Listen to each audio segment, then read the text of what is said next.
This is Propulsion, the podcast where we dive deep into the nitty-gritty of taking your business and your practice to the next level. Whether you are an entrepreneur, a franchisee, or a financial planning pro, you are in the right place. We're talking the latest tech, best practices, and expert insights, all while keeping it real and entertaining. So grab a coffee, sit back, and let's get ready to blast off. I'm your host, Francois du Toit.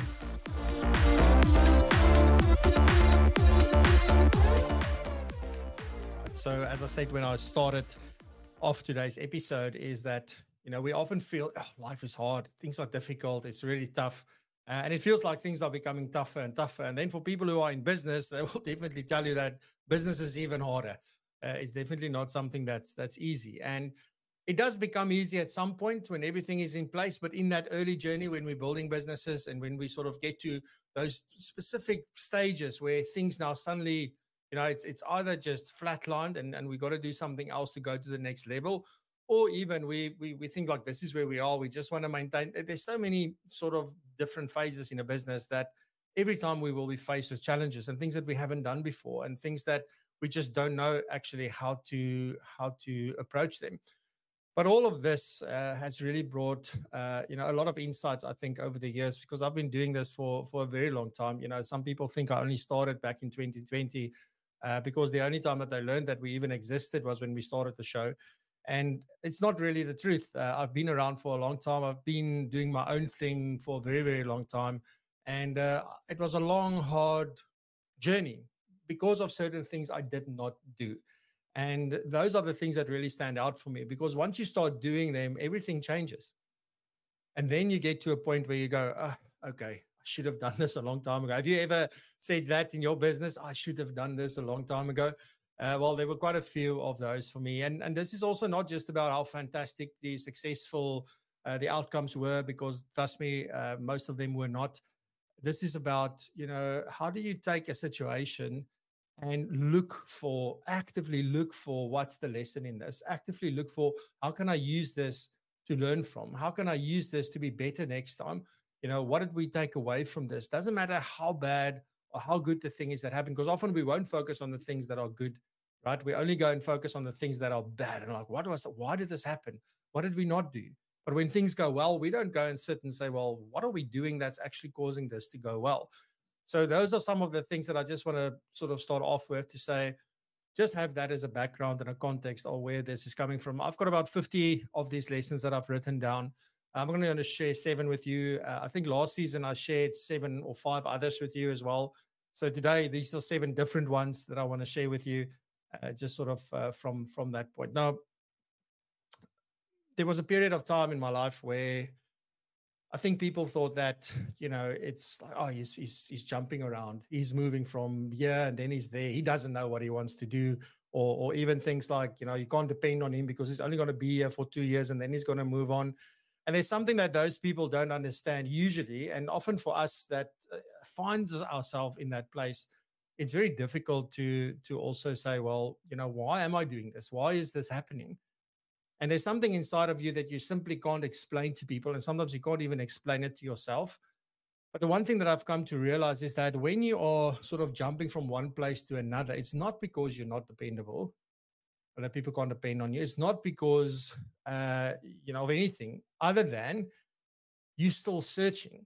So for me here, the big thing is that, if you don't know, whether it's you don't know what you want to do, you don't know what clients you want to work with, you don't know if you want to be a financial advisor, if you don't know whatever it is that you do, whatever your role is at the moment, if you just feel like, this is fine, but it's not really the thing, and there's something inside you that's really driving you towards something specific, the job is to go and find out.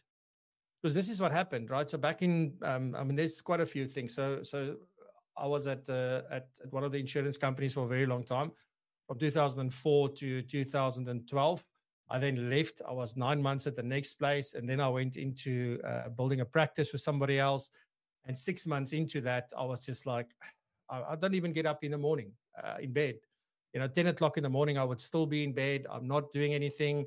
And that's not me. For those of you who really do know me, that's definitely not me. And I realized at some point, like something's not right as well. So there's all these telltale signs. Then my wife also came and said, like, yeah, that this isn't you. Like, what's going on? And I know what you need. You need a life coach. Now, back then, I don't even think in 2014 life coaching was a big thing, but it was becoming something. And then I landed up with someone that was everything but a life coach. I think she was more of a psychologist. Anyway, worked through some stuff. And then the one big thing that I realized during those 10 sessions was that I don't know what I want. I just know that the thing I'm doing now is not the thing, but I don't know what the thing is. So that makes it very difficult. And this was the big one. Yeah. Like if you don't know, then the job is to find out. That becomes the job. It's the same like when you're unemployed. When you don't have a job, the job is to find a job. That becomes the job, right? So the same thing with this, and this applies to anything, not just what it is that you want to do in life and what you want to pursue and all of that. Anything in life, if you don't know, the job is to find out. So the big thing is to just try, just do the next thing, fail, be happy with that, be okay with it, to say, you know what, I've been here now for 2 years. I'm sorry, this is not for me. Because ultimately it is about your happiness. It is about the things that's driving you. It's about the things that get you out of bed in the morning. And that year or 2 years or 3 years or 5 years or 20 years, if you've been around, you've been feeling like this for 20 years, but you think you can't move, so you've got to stay. You've learned a lot during that period of time. So it's never time lost. And people did get value from you being there. So nobody can really complain. But this is important. So if you don't know, the job is to find out. So that's sort of number one. So in 2015, when I sort of started realizing that, like maybe this training thing is a thing that I want to do and that it really speaks to me, it really excites me. And it took somebody else to point this out to me, which was an incredible thing because I didn't get it the first time when he said it to me. And then only like 3 months later, when he said it again, that it really struck me what he was saying. And the way that I got started, well, that's a whole story for another day, but it's incredible. And to sort of then realize like, this is the thing that I want to do.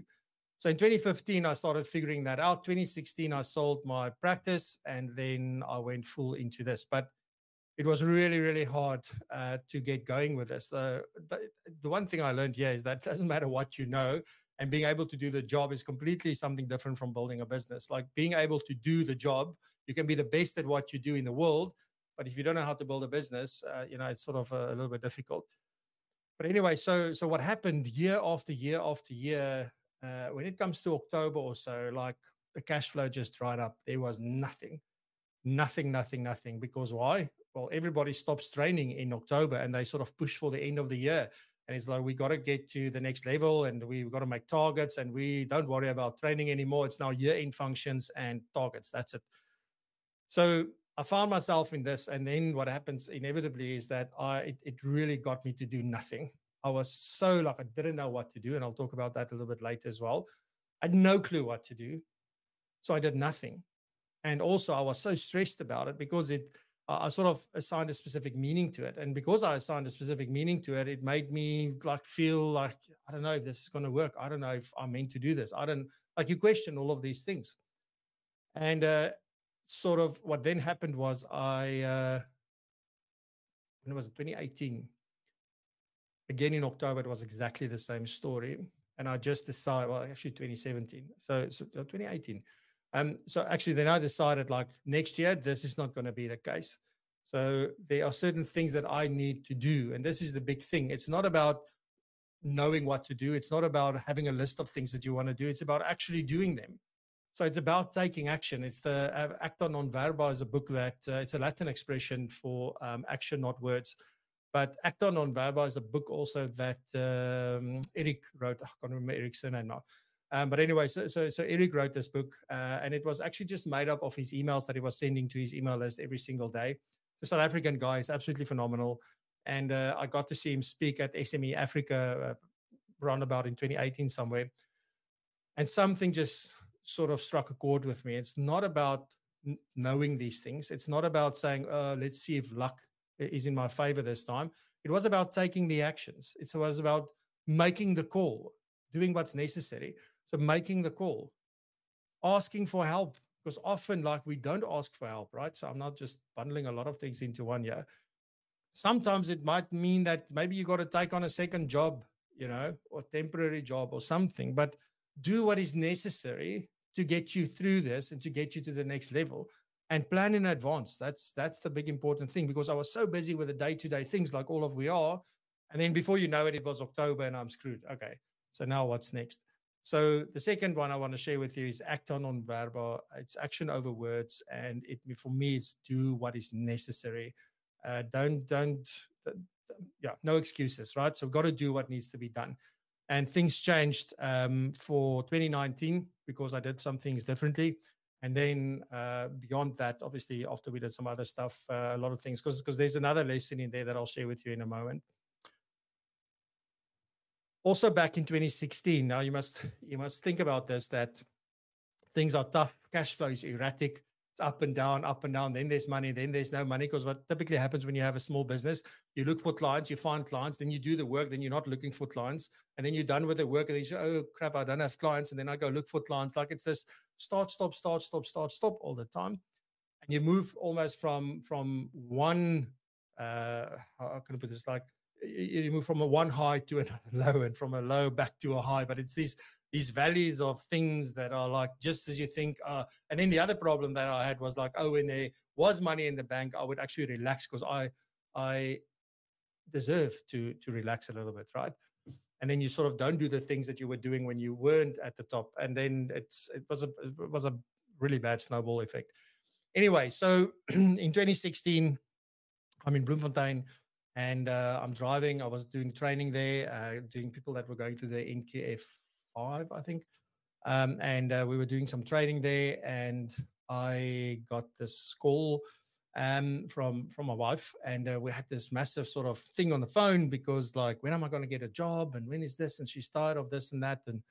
And there was something else that triggered that. It's not like, she didn't support me or anything like that. There's something else that happened that caused her to react like that, because she always has to answer questions for other people and things like that.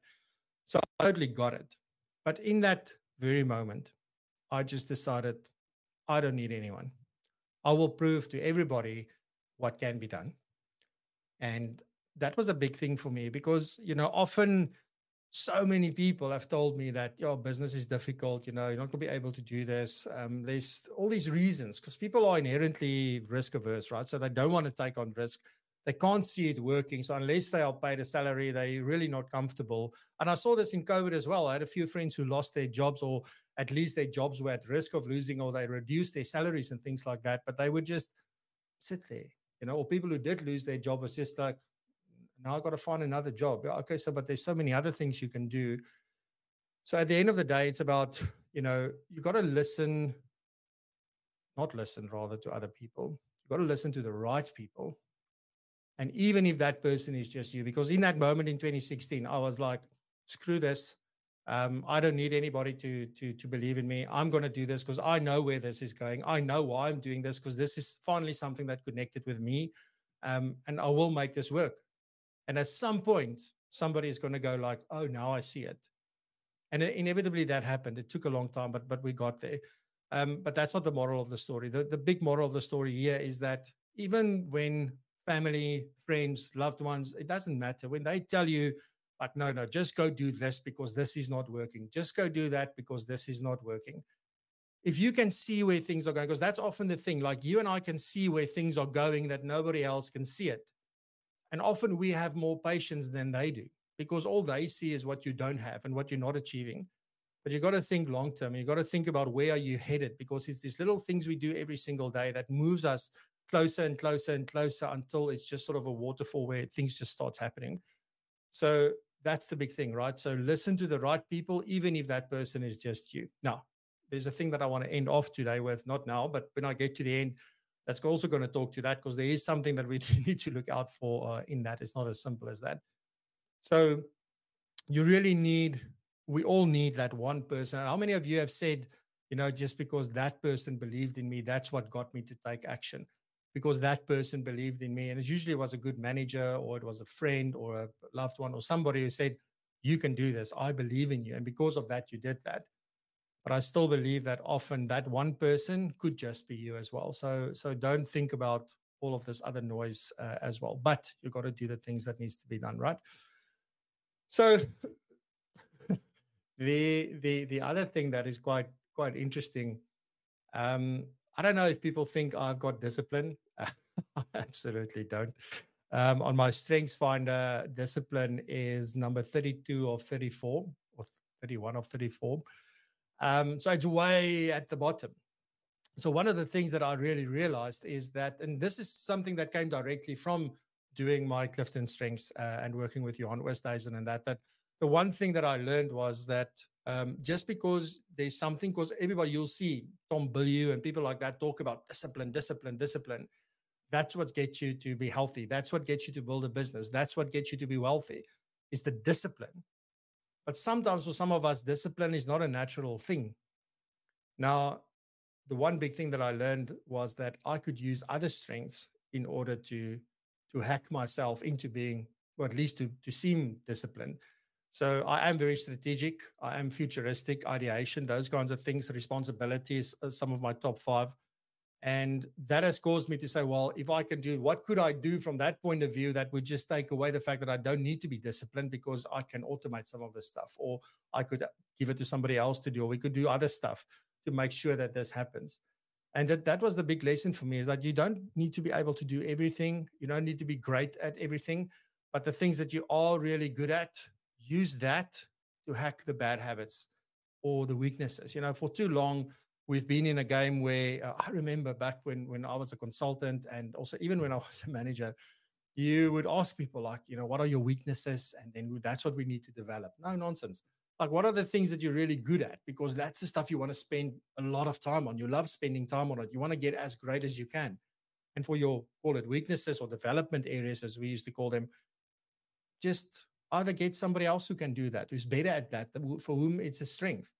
That's what we should be doing. So think about your business. There are a lot of stuff that you don't want to do, but you do it because they have to get done.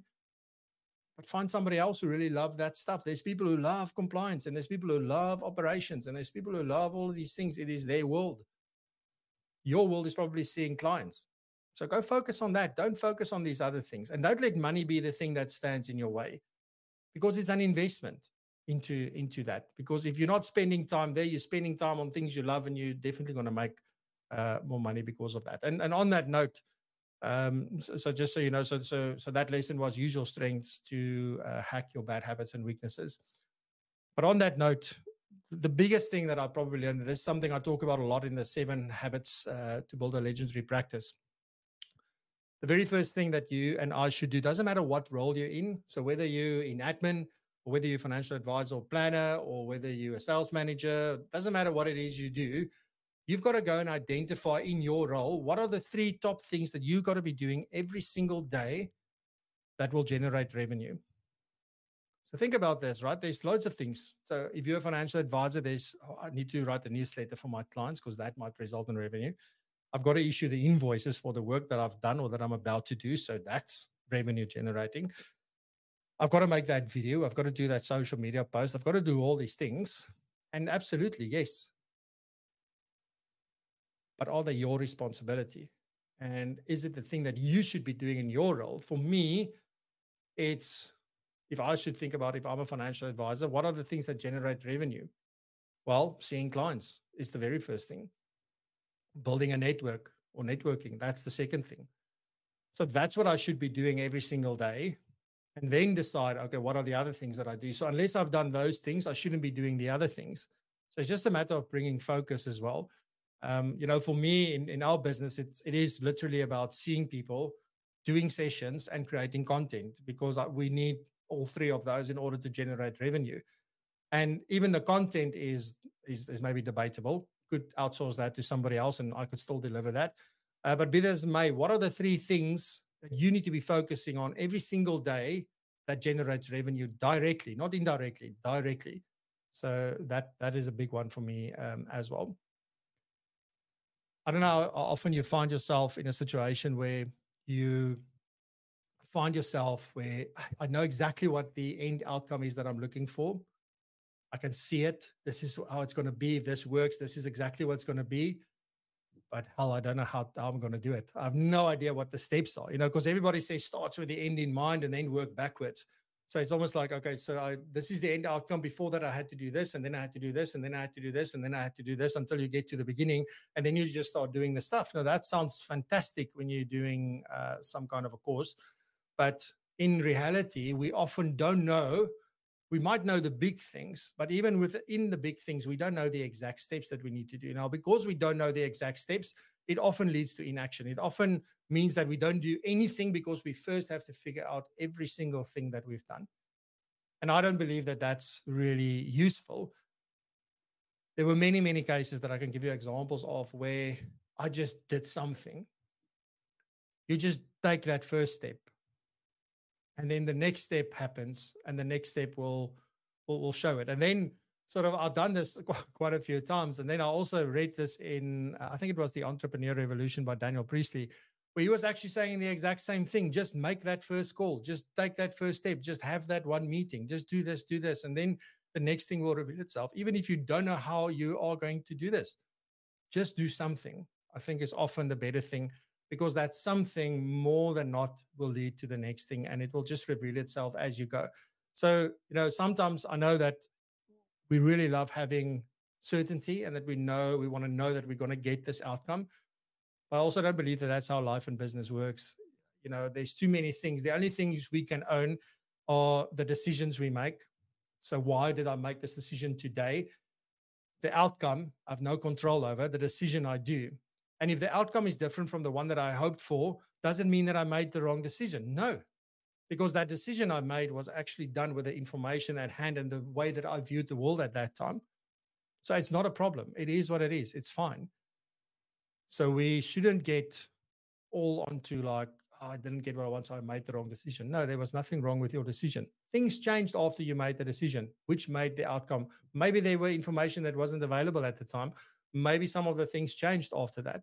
There are many things that you can't control. It's almost like when you do a plan for a client today, tomorrow it's wrong, right? So that's why we review it every year to sort of adjust and do things like that.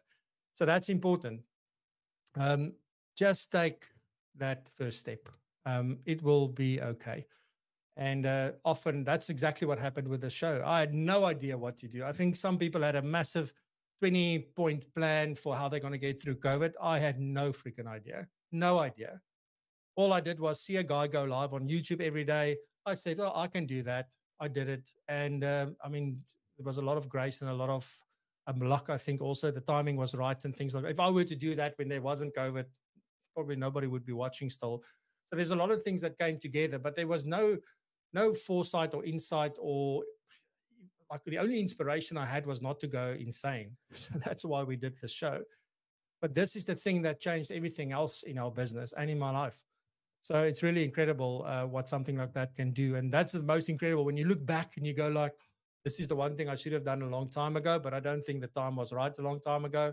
So everything will unfold the way that it has to.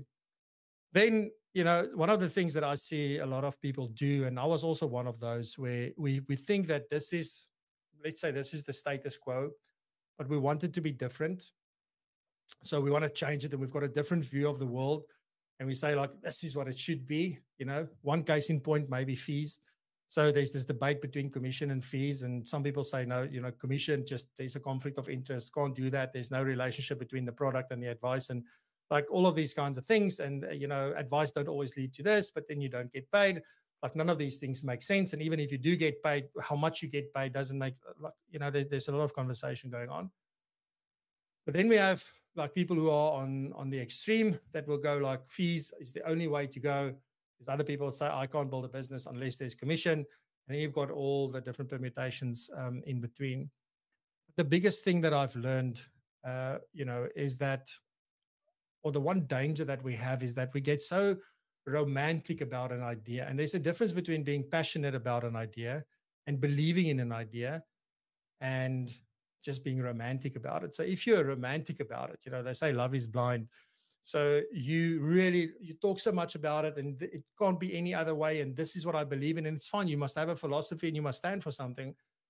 But when you realize that this thing is not going to work, and I'm not saying that fees, I'm just saying whatever that thing is, if that doesn't work, then you must be very careful that you don't not let go, because you've now spoken yourself almost into a corner with everything that you've said about how how bad this other thing is, and this is the way that it should be.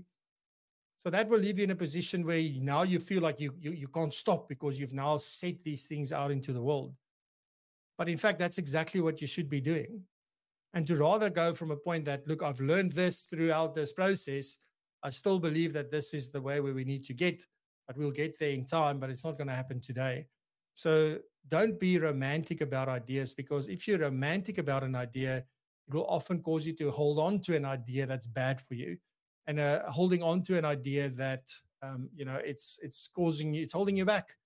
It means that you're not going forward. Remember, in the end, everything is about doing the right thing for the right reason with the right intent. That's it. And if you can tick those 3 boxes, everything else will be fine. So we shouldn't overthink it and all of that. So again, be confident about your idea, be passionate about your idea, but don't romanticize that because you might not see the wood for the trees. So those are the lessons I wanted to share with you. I'm keen to look at the comments just now, so thank you very much. Righty, so let's see some of the comments here. Let's see. Let me just go. Thank you very much, Neil. Neil says very real words. Terence says yes about the version and the why, or the vision and the why. Oh, Hanara. Tanya is saying, Shofran, thanks for sharing so much in terms of your personal life journey. One thing I realized as outsiders, we often don't know what people go through.